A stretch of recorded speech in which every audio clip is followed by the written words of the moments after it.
자, 우리 지난 시간까지 사사시대까지 다 끝내기로 했는데 끝냈다고 생각하고 가만히 돌이켜보니까 중요한 부분이 빠져있더라고, 마지막 부분에. 그래서 오늘 통일왕국 시대를 시작해야 되는데 그거 하기 전에 이 중요한 부분이니까 조금만 시간을 할애해서 짚어보도록 하겠습니다.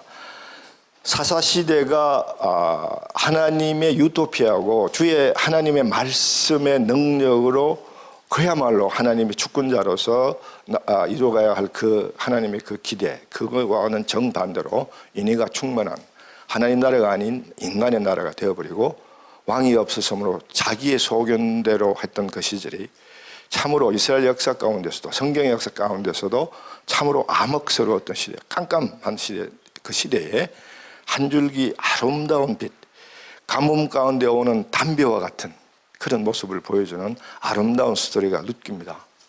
룻기는 왕이 없었던 시절에 자기 소견대로 하던 그 시대적 상황을 반전시켜주는 모습이에요. 왕에 의해서 왕의 룰링, 다스림에 의해서 순종하며 살아가는 그 모습을 룻기가 깔고 있는 메시지예요. 룻기는 그런 식으로 표현하지 않습니다. 그래서 흔히 룻기를 설교할 때 이렇게 얘기해요. 그 암흑 같은 왕이 없던 그 시절에 왕을 모시고 살았던 한 가정의 아름다운 얘기. 그래서 하나님의 나라는 바로 이렇게 밝고 아름다운 모습을 보여주는 것이다 라고 설교하신 분이 맞고 그 설교가 정확하다고 저는 그렇게 생각을 합니다. 그러기 위해서 여러분들이 꼭 세 가지를 이해를 해야 돼요.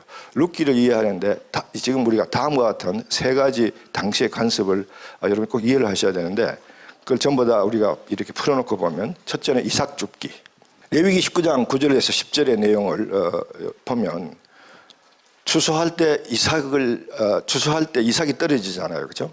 이삭을 꺾다가 요즘은 기계로 다 그냥 진공기로 빨아버리니까 떨어지고 자식할 게 없이 깨끗하게 썰어가는데 그때는 다 손으로 그러고 이삭이 있는 부분만 이렇게 꺾었다는 거죠. 이렇게 다 자를 그게 안 되니까 꺾을 때 가끔 이삭이 떨어질 수 있을 거 아니에요, 그렇죠?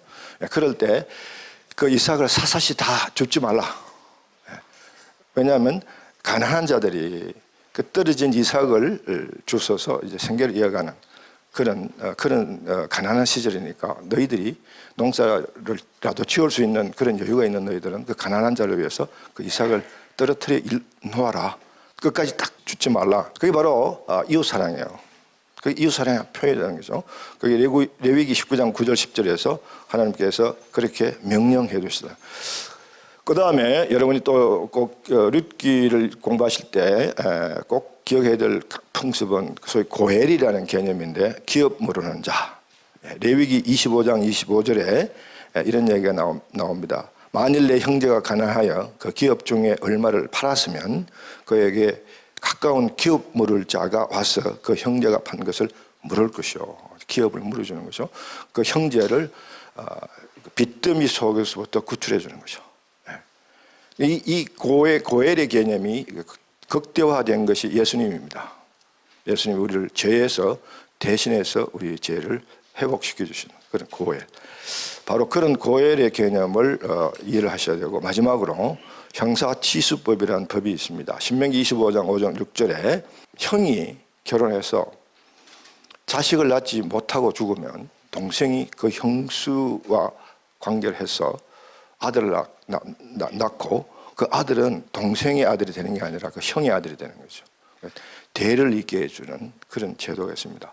요즘 현대적인 그 성적 도덕 관념을 이해하면 잘 이해가 안 되는 관습인데 당시에는 이 하나님의 자손의 약속을 통해서 자손이 번성해가는 그것이 굉장히 중요하고 자손이 번성할수록 하나님 나라가 하나님 백성이 더 많아지는 그런 어떤 생각 때문에 아마 이런 제도가 나오지 않았겠나. 지금은 안 지켜지는 겁니다.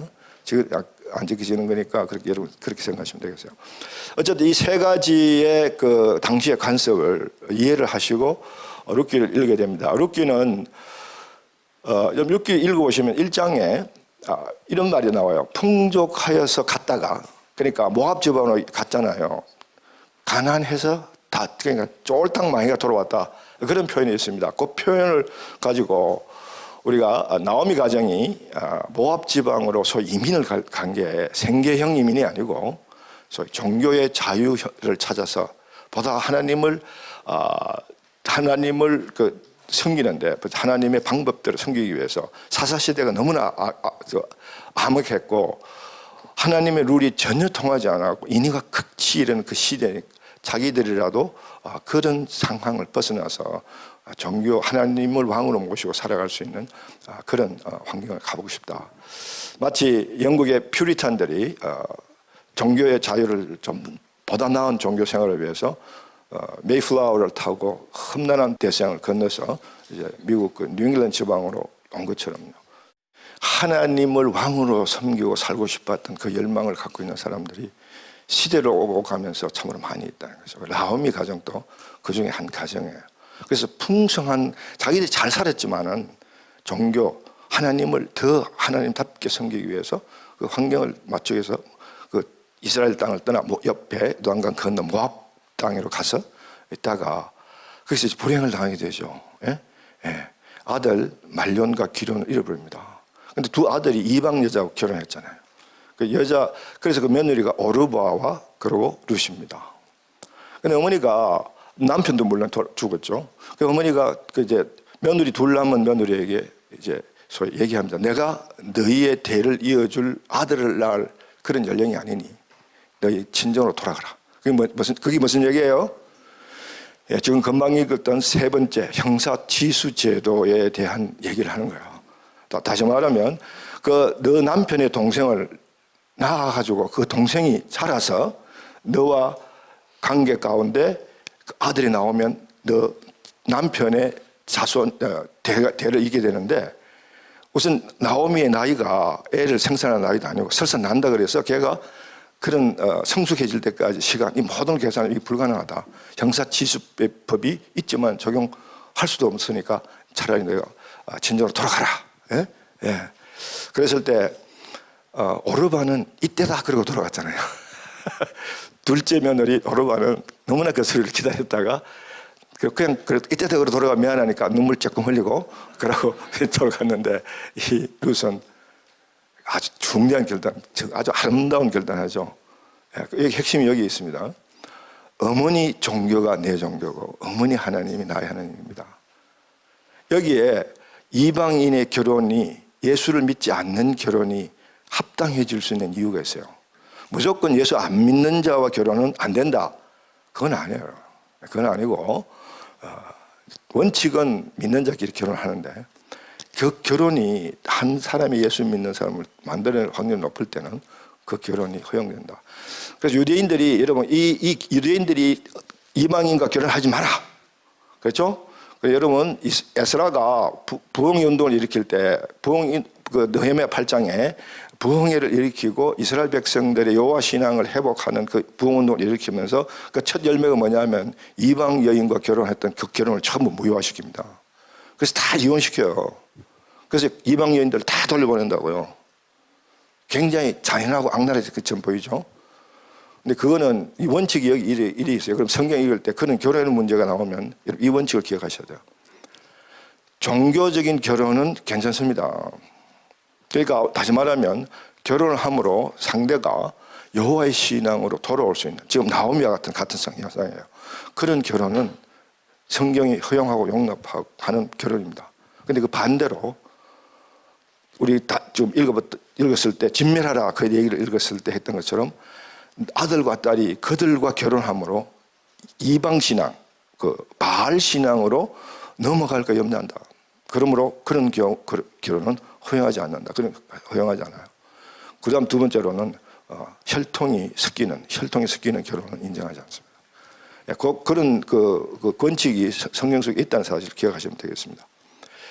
그래서 이제 결국 돌아와잖아요. 돌아와서 이제 생계를 위해서 나오미가 이제 며느리 룻이 생계를 위해서 이삭 줍기를 하러 갑니다. 그때 보아스가 이 룻을 보고 아마 내 생각에는 첫눈에 반할 것 같아요. 딱 첫눈에 반해가지고 자기 하인들에게 지시합니다. 떨어진 거는 물론 당연히 긁어가면 안 되는데 일부러 더 떨어뜨리라. 슬쩍슬쩍 더 많이 들으더라. 그 대목을 읽어보면요, 보아스가 루세에게 참 되게 반했구나. 이 정말 보리밭 사랑이 일어나는구나. 여러분 보리밭 그 노래 알죠? 난 그 룻기 2장을 읽을 때 그걸 항상 불러요. 찬송가 대신에. 그러다가 나오미가 그 보아스가 자주 고엘이라는 사실을 발견합니다. 보아스가 고엘이 되는 거 아니까 이제 보아스가 결혼을 해야 되거든요. 결혼 안 하면 남이니까 그런 고엘 역할을 할 수 없으니까 청혼을 하라. 그렇게 부탁하면서 청혼하는 법을 가르쳐 주는데 밤에 잘 때 발치에 이불을 들이고 그 속에다 너 다리를 집어넣어라. 그게 당시의 청혼법이에요. 오늘날 그렇게 하면 큰일 납니다. 그러니까 고엘이 자기가 기업 물은 자의 뭘 알았지만 자기보다 한 앞선 서열이 있는 걸 알고 그 친척을 찾아가서 그 권리를 포기하기를 부탁할 때 그 친척이 신발을 벗어 던지면서 권리를 포기한 거 이게 하는데 그래서 이제 자기가 그 고엘 역할을 해서 모든 원상을 회복시켜주는 그 일을 합니다. 그 덕에 이 보아스가 다윗의 정조 할아버지가 돼요. 맞죠? 정조 할아버지가 돼요. 자, 여기에 이제 이게 룻기의 스토리 라인이면서 그 메시지들이 중간중간 숨겨 있는 얘기인데 저는요, 이 룻기가 나옴이나 루스의 얘기라고 생각하지 않습니다. 이 룻기의 핵심 인물은 보아스예요. 잘 생각해 보세요. 보아스를 중심으로 해서 모든 소통이 일어나요. 소통이. 예, 관계가 형성된다 그 말이에요. 그래서 그 보아스가 다윗의 정조 할아버지에까지 소통의 역할로 등장하게 된다는 거죠. 이게 정용철이라는 분이 쓴 시, 마음이 쉬는 의자라는 시 제목인데 긴 시입니다. 매우 긴 시인데 그 중에 이 파트를 뽑아서 여기 썼습니다. 여기 보면 흐르게 한다. 뭐 흐르게 한다. 시간이 좀 걸리더라도 제가 한번 쭉 읽어 가볼게요. 시작은 작고 약하지만 흐를수록 강하고 넓어져 언젠가 바다에 이를 때 그 깊이와 넓이에 놀라지 않게 하소서. 나를 흐르게 하소서. 어느 때는 천천히 어느 때는 빠르게 어느 때는 바위에 부딪히고 어느 때는 청길 낭떠러지에 떨어진다 해도 변화와 새로움에 늘 설레게 하소서.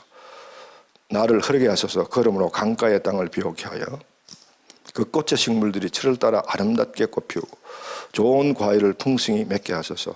나를 흐르게 하소서. 그러므로 내 가슴이 출렁이게 하시고 그 기운이 하늘로 올라 비와 이슬로 내릴 때 사람들의 마음이 촉촉해지도록 하소서. 나를 흐르게 하소서. 그러므로 내 등에 나룻배를 띄워 사람들의 삶과 사랑이 끊임없이 서로 오가게 하소서. 나를 흐르게 하소서. 그러므로 모든 것들을 받아들여도 내 안에 섞지 않게 하시고 내가 늘 새로운 사람의 이야기를 만들게 하소서. 나를 흐르게 하소서. 그러므로 지나온 길에 대한 미련을 버리고 새날은 새 길의 기쁨으로 걷게 하소서.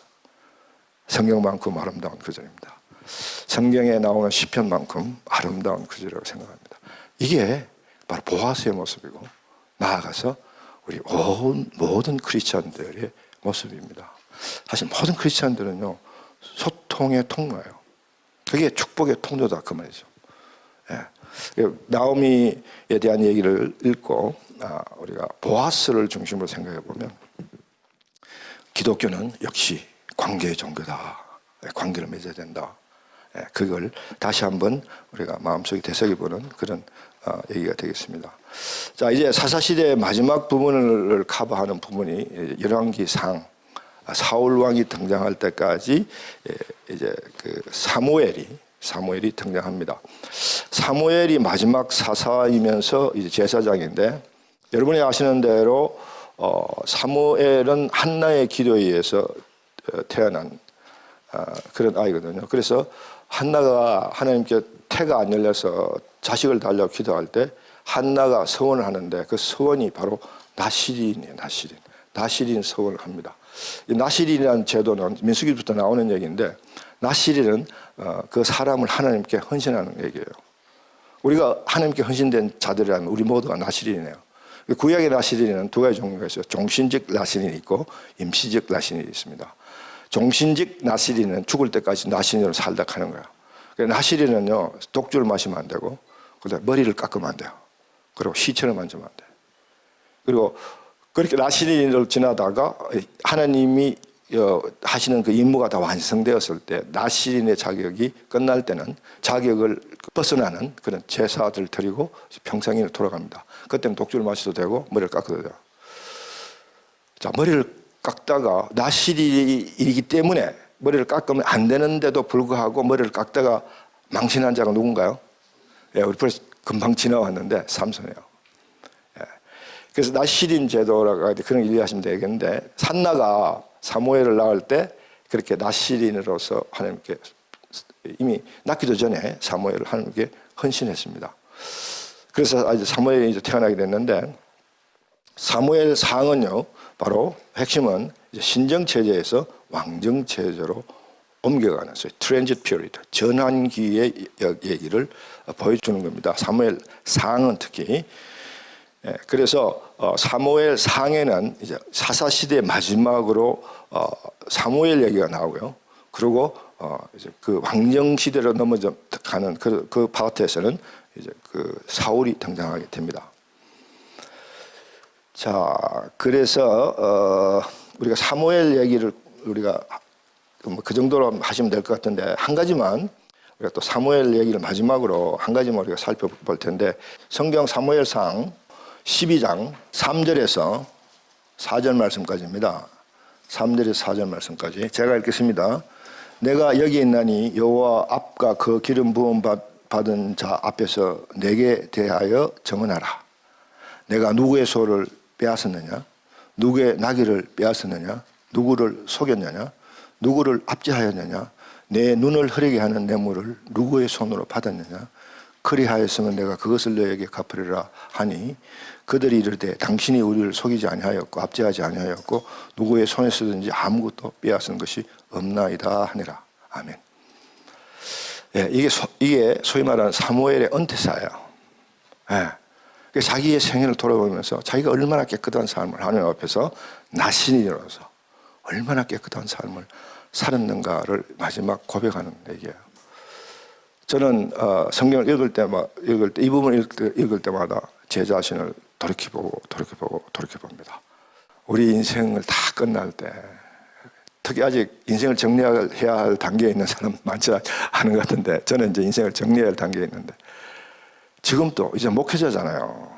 이제 뭐 내가 어디 가서 뇌물 받고 그런 위치에 있지 않잖아요.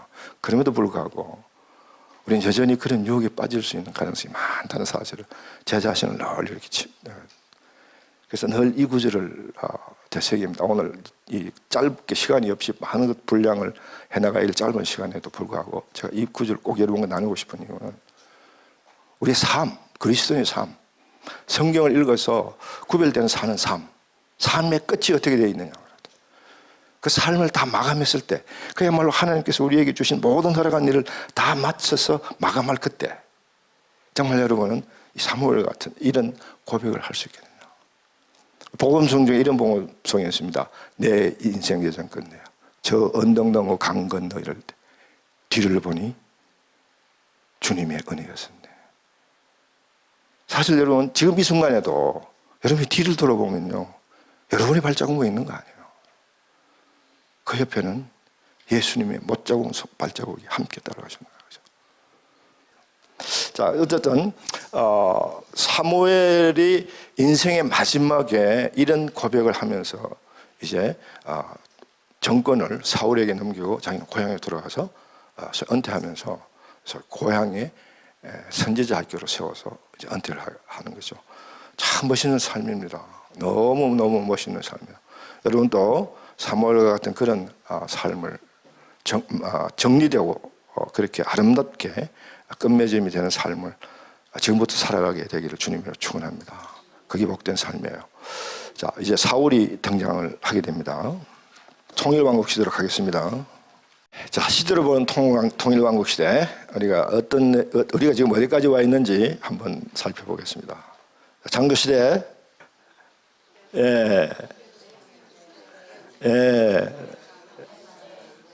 가나안 정복 시대, 사사 시대, 통일 시대 여기까지 왔어요. 이제 조금만 더 가면 이제 구약이 끝나겠죠. 조금은 참으세요.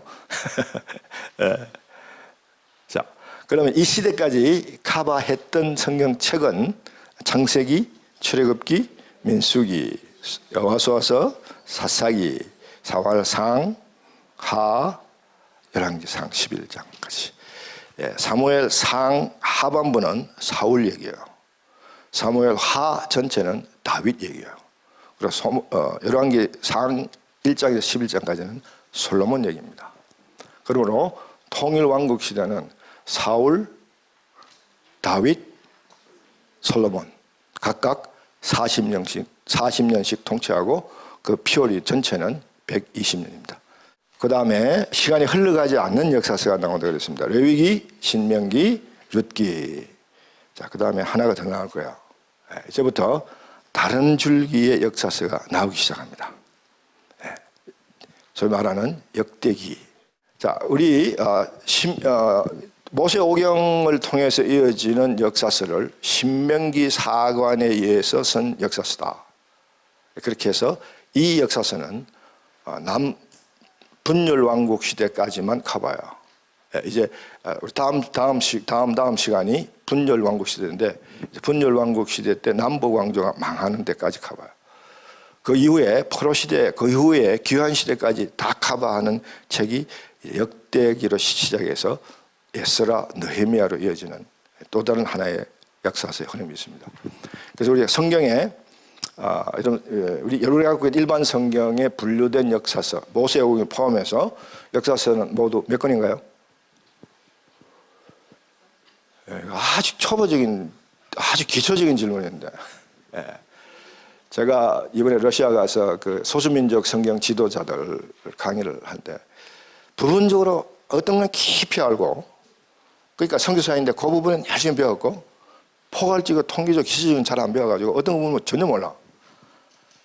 그리고 또 생소해하고. 그래서 내가 20시간 강의를 했는데 한 12번째 시간쯤 가서 제가 도저히 안 되겠어서 시험 치겠다.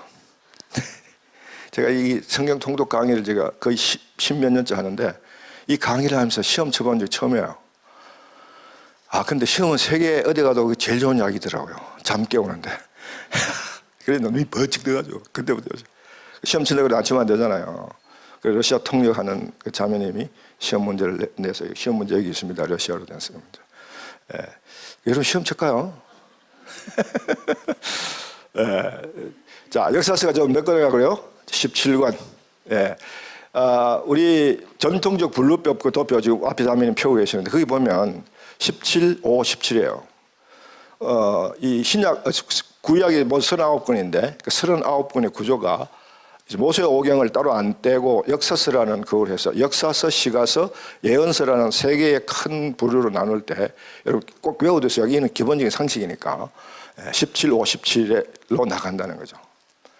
그 17 소개는, 역사서 소개는 신명기 사관으로 흘러가는 역사서가 있고, 그 다음에 역대기가 흘러가는데 역대기는 에스라 사관에 의해서 쓰이는 책이다. 그래서 우리가 역대기를 좀 공부를 좀 하게 될 텐데, 이 역대기는요, 학사 에스라가 2차 포로 귀환 때 돌아와 보니까 1차 포로 귀환 때 온 스룹바벨이 파괴된 느부갓네살 왕에 의해서 파괴된 예루살렘 성전을 복원합니다. 복구하는데 그 예루살렘 성전이 솔로몬이 지었던 성전이잖아요. 솔로몬이 지었던 성전이 그 화려한 성전, 그 화려한 성전을 한 100분의 1도 회복 못한 거죠. 학고방 같은 그래도 그냥 신용만 한 거야. 이제 그렇게라도 성전을 회복해야 되는 그 이스라엘 백성들의 여호와의 신앙은요. 신명기 6장일 겁니다. 신명기에 모세가 하나님 모세에게 내가 정한 그곳에서, 그 처소에서 예배를 드리라. 구약에 있어서요, 신명기 사관에서 여러 가지 사관의 사료 중에 굉장히 중요한 사관이 하나님이 지정한 공간이 중요해요. 그 가나안 땅이 중요하듯이 그 가나안 땅 안에서도 또 하나님이 예배를 드릴 수 있는 장소를, 처소를 정해 주셨다는 거죠. 그게 바로 성전입니다. 그렇기 때문에 이스라엘 백성들에게 성전은, 지금 또 유대인들에게 성전은 엄청난 중요성을 갖고 있는 거죠. 그러니까 이스라엘 백성들이 돌아와서 제일 먼저 할 수밖에 없는 일이 성전 회복이에요. 왜? 그 성전이 어떻다고요? 성막의 발전이 성전인데 그 성막과 성전의 핵심 기능이 뭐라고 그랬어요? 하나님의 임재예요. 하나님의 임재가 핵심이에요. 하나님 임재하기 위해서 내가 거할 처소를 너희들이 지어라라고 하나님 명령하셨기 때문에, 그러므로 하나님이 임재가 처소의 핵심이고, 그 연장선상에서 오늘 교회도 하나님의 임재가 핵심이에요. 우리가 바울이 또 성전의 개념을 바울이 다르게 얘기할 때 너희가 성령을 모시는 성전인 줄 알지 못합니다. 성령의 내주라는 신학적 얘기와 맞물려서 우리는 모두 성전을 우리 삶 가운데, 우리 의식 가운데, 우리 가치관 가운데, 우리 세계관 가운데 주인으로 모시는, 그것이 바로 우리가 성전된 모습이다 그 말이에요. 다시 말하면 하나님 가운데 우리에게 임재하신다 그거거든요. 근데 예수님이 이 땅에 오실 때도 공간 복음서에는요 마국간에서 태어난다 그런 그걸로 시작하지만 요한은 조금 더 성숙된, 조금 더 신학적인 모습으로 예수님 오심을 표현하는데, 그게 요한복음 1장 14절입니다. 예, 1장 1절에서 태초에 말씀이 계시니라, 그 말씀이 이제 쭉 말씀에 대한 얘기를 하고, 그리고 그 말씀이 육신이 되었다. 그죠? 그 신이 인간이 되었다 그 말이에요. 성육신 해가지고 그냥 마구간에 온 게 아니라 우리 가운데 거하심에, 우리 가운데 거했다. 거했다는 말의 영어는 태버나클. 태버나클이 성막이잖아요. 그 태버나클드 과거 동사용을 해서 성막을 쳤었다. 성막. 그러면 뭐가 금방 팍 생각나야 된다고요? 성막. 예, 이게 자동차가 튀어나올 정도로 가야 되는데 아직 여러분 좀 멀었어. 성막, 하나님의 임재. 예수님 우리 가운데 거하셨다. 성막을 치셨다. 장막을 치셨다. 예수님 우리 가운데 거하셨다. 우리가 성령을 모시는 성전이 됐다. 다 같은 얘기예요. 같은 얘기입니다 여러분. 하나님의 임재, 이게 매우 중요한 얘기입니다.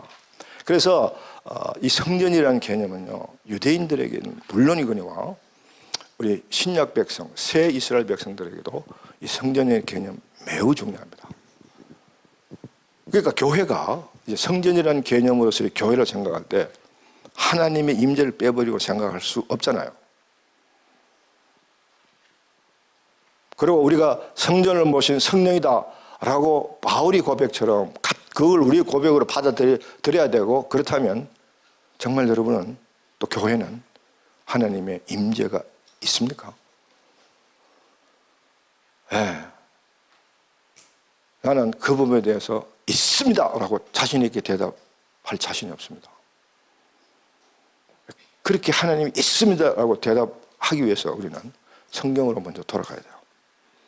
성경을 읽고 성경 있는 성경 가운데 우리 하나님을 발견하고 그 하나님과 나와 관계를 맺을 때 하나님 임재가 내 가운데 있고 우리 교회 가운데 있고 우리 교회 공동체 가운데 있다는 확신을 가질 수 있다는 거죠.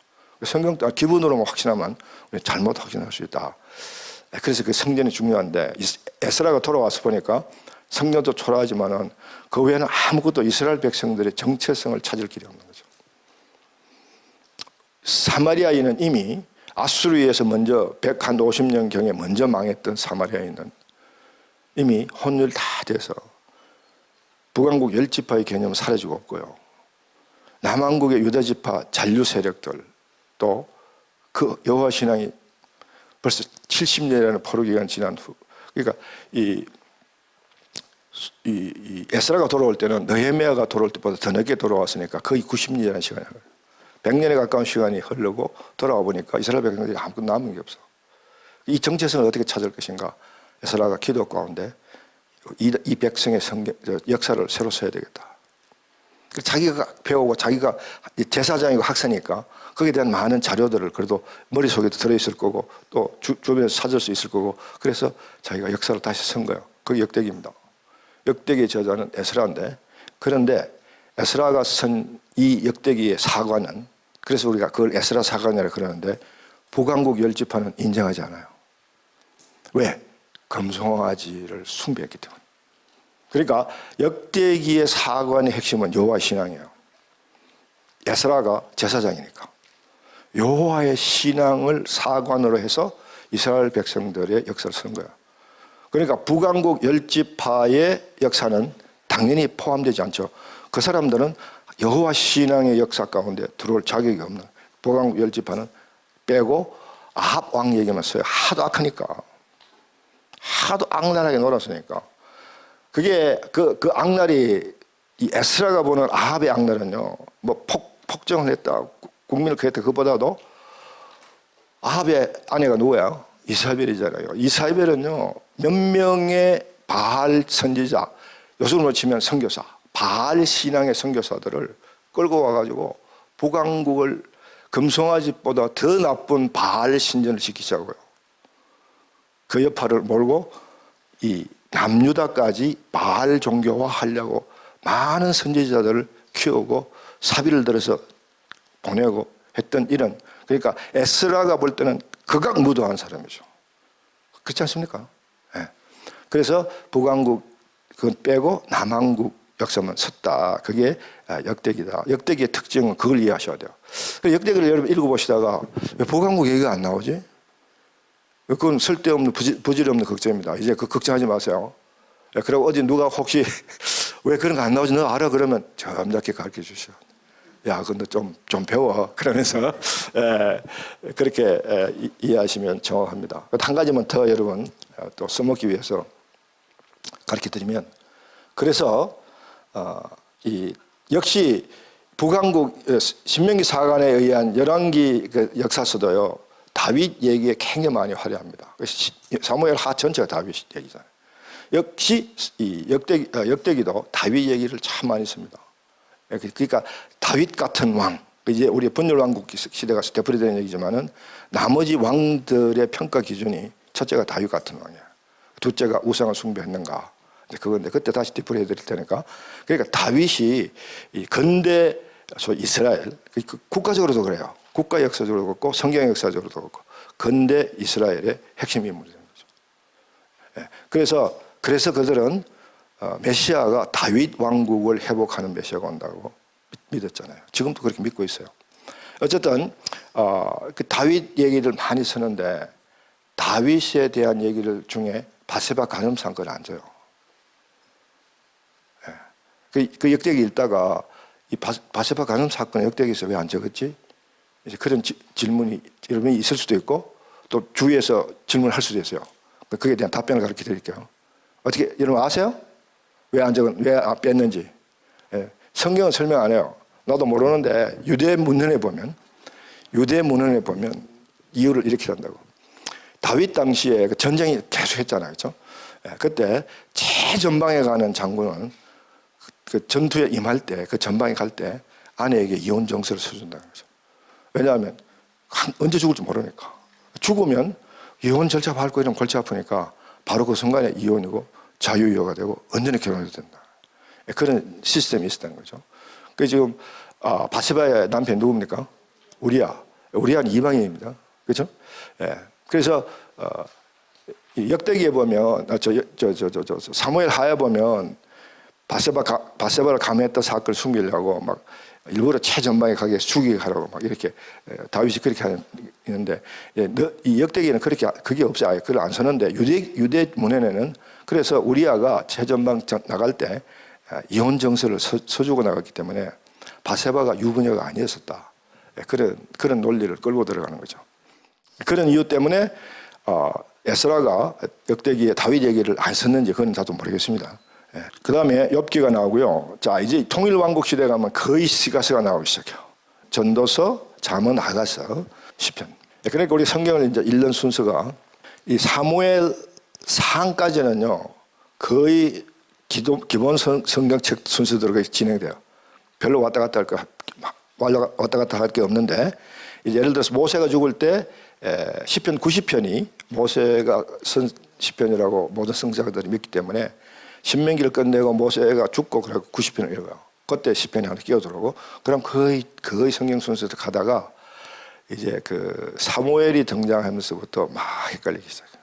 막 이런 왔다 갔다 해야 되는데, 그러나 우리 통독 성경을 가지면 그 순서대로 그냥 그대로 진행됩니다. 그래서 이제 이 시가서들이 이때 다 쓰여지고, 시편은 거의 대부분 반 이상을 다윗이 썼기 때문에 다윗 생애를 우리가 공부할 때 시편을 읽습니다. 다윗 시편 얘기가 났으니까 여러분 참고로 다윗 시편은 크게 세 가지로 나눌 수 있어요. 첫째는 사울에 의해서 도망 다닐 때 선지. 그 다음에 둘째는 법궤를 옮겨오면서 하나님의 영광과 임재를 찬송하는.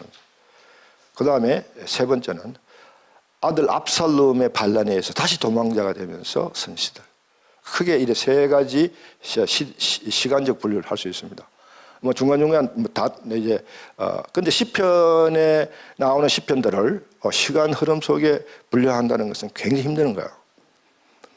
예, 더더구나 작점 이상에 선 시들 이런 것들은 도대체 어떻게 끼어들지 모르는 그런 경우가 많이 있을 수 있고, 다윗이 썼다고 저자를 바뀔 시도 다윗이 어느 도망이냐 읽어보니까 도망자 시대 때 쓴 건데 어떤 도망 시대냐 그것도 좀 애매한 데도 있고, 그래서 그 시편 분류는 조금은 자의적이야, 조금은 인위적이다 그렇게 생각하시면 됩니다. 하여튼 어쨌든 시편 내용의 은혜를 받으면 되는 거니까 우리 시편 얘기할 때 다시 하고요. 그 다음에 이제 사울 왕이 등장을 합니다. 사울 왕이 등장을 할 때, 벤야민 지파의 사울 왕이 등장을 할 때, 여러분 읽으면서 사울 왕이 용모가 굉장히 준수했거든요. 용모가 준수한 사람이 갖는 문제가 있어. 이 용모가 준수하면요, 되게 용모 준수한 사람들이 저도 용모가 준수한 편입니까? 근데 용모가 준수한 사람이 성경 안팎으로 제가 경험으로 보면 대개가 스타 의식이 강해. 스타 의식이 강하다는 건데, 스타, 자기 잘났다.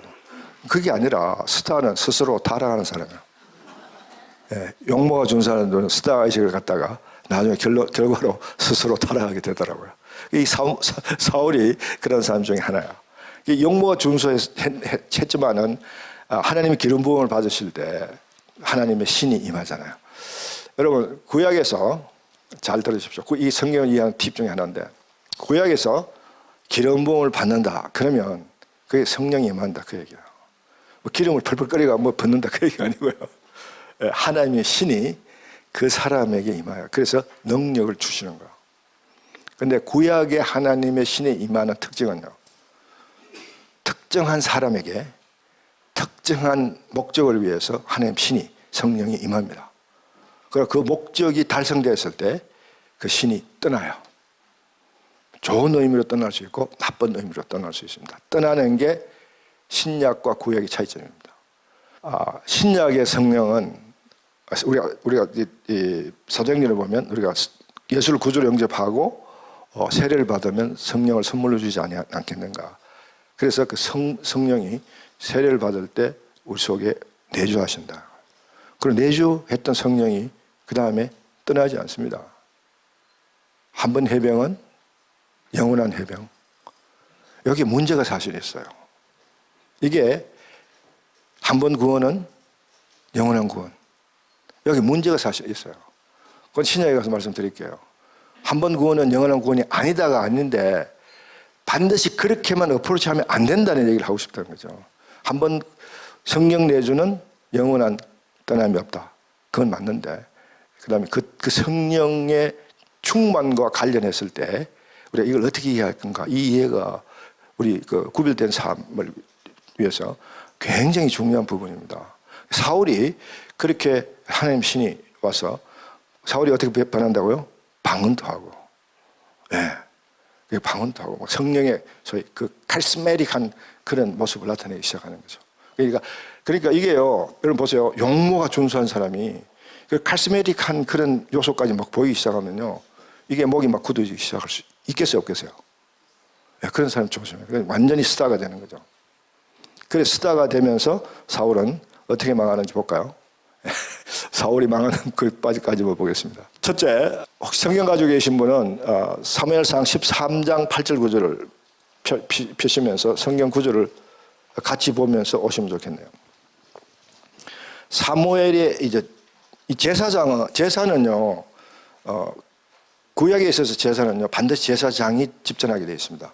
그 율법이에요. 그 규례고 명령입니다.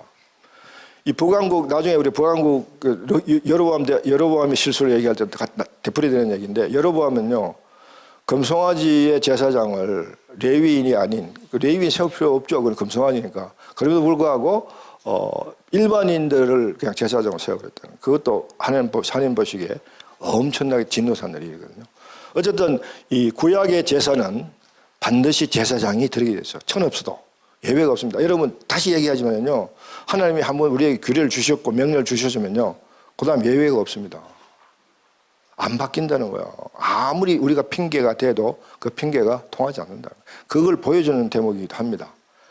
지금 이 사울이 이제 영토와 국가 보호와 영토 확장을 위해서 사울도 끊임없이 전쟁을 하고 있거든요.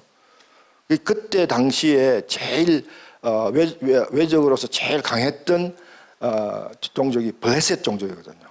그러니까 그 블레셋은요 철기 문화를 갖고 이미 전차를 갖고 전차 바퀴가 달린 전차를 갖고 있고 이스라엘은 뭐 무기도 없어 사실은. 나중에 다윗이 돌맷돌로 던졌다. 이것도요 뭐 하나님 능력 덧붙이기 위해서 우리가 좋은 표현이긴 하지만은 따지고 보면 별로 무기가 없었을 만한 무기가. 예. 사실 이 게임이 안 되는 거거든요. 그러니까 막 진짜 여호와 신앙으로 믿습니다 그러고 싸우는 그런 상황인데 그럴수록 신탁이 굉장히 중요해요. 그렇죠? 제사를 통한 하나님의 임재, 하나님이 함께 하신다는 그 신탁이 매우 중요하기 때문에 특별히 이 제사는 중요하고 그리고 어제 얘기했던 대로 이 당시에 이 전쟁은 각 부락들이 섬기는 신들의 전쟁이다 그랬잖아요. 그렇죠? 그 신들을 믿는 부락 인간들이 신들을 대신해 싸우고 그러니까 전쟁 이기면 그 신이 이겼다 그렇게 생각한다. 그러니 그럴수록 이제 더 제사를 드리고 가야 되는 건데 이거는 여호와의 신앙을 믿는 이스라엘뿐만 아니라 다른 부족도 마찬가지야. 그런데 전세가 시시각각 불리해지기 시작하니까 사울이 그냥 사울이 그냥 사무엘 없이 제사를 드리고 가버린 거죠. 두 번째는 14장에 사무엘상 14장에 나오는데 군기를 잡기 위해서 이제 금식령을 발령을 합니다. 그런데 그 금식령 어긴 제1호가 자기 아들이 걸려들고 있는 거죠. 그러니까 그냥 슬그머니 금식령을 슬그머니 없애버렸다는 거죠. 그러니까 이걸 뭐라 그러냐? 예. 편파주의 이런 식으로. 예. 그 다음에 결정적으로 하나님의 진노를 사는 실수는 진멸하라. 이게 어저께도 얘기했잖아요. 진멸하라. 이 단어가 굉장히 하나님에게서는 굉장히 중요한 단어인데 이것을 자기식으로 해석해요.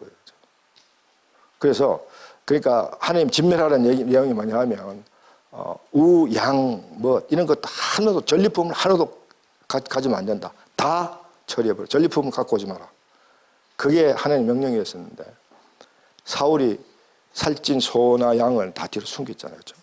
그러다가 울고 이러니까 그 들통나서 사무엘에게 들켜가지고 사무엘이 나무라니까 하나님께 드리려고 숨겨놨다. 이런 핑계를 댄다는 거죠. 그래서 사무엘이 사울에게 회개학을 강구합니다. 자, 여러분 여기서 우리 이제 그 다음 시간에 다윗 얘기하면서 다윗의 회개와 사울의 회개를 우리가 비교해서 회개하는 모습을 비교해 볼 텐데 우선 사울이 회개하는 모습은요. 사무엘상 15장 30절에 내가 범죄하였을지라도 이제 청하옵나니 내 백성의 장로들 앞과 이스라엘 앞에서 나를 높이사 나와 함께 돌아가서 내가 당신의 하나님 여호와께 경배하게 하소서. 예. 제사가 순종보다 낫다. 막 이렇게 막 그냥 사무엘이 사울을 막 다구치니까 마지못해서 하는 반응이 범죄하였을지라도. 찌라도가 잘못된 거죠. 이건 찌라도 신앙이 잘못된 거잖아요. 찌라도를 있으면 안 되는데 어쨌든 자기의 죄를 인정하고 싶지 않은 거야. 여러분 우리가 다윗 얘기할 때 잠깐 이 얘기를 다시 얘기합니다만 다윗도요 처음에는 그 자기 죄를 인정하고 싶지 않았어요. 이게 어쩌면요 우리 인간의 본성이에요. 여러분 죄 짓고 죄를 인정하는 걸 기뻐하고 즐거워할 사람 있어요? 다 숨기고 싶은 게 우리 본성이에요. 일단은. 근데 사울은 끝끝내 숨기고 싶은 거야. 예, 그러면서 내 백성과 장로들 앞과 이스라엘 앞에서 뭐요? 나를 내 체면 좀 세워주고, 내가 왕인데, 명색이 왕인데 내가 그냥 무릎 꿇고 눈물 흘리면서 기도하는 꼴을 보여줘야 되겠어? 그러니 좀 체면 좀 살려주고 대충 하자. 빡빡하게 하지 말고 대충 하자.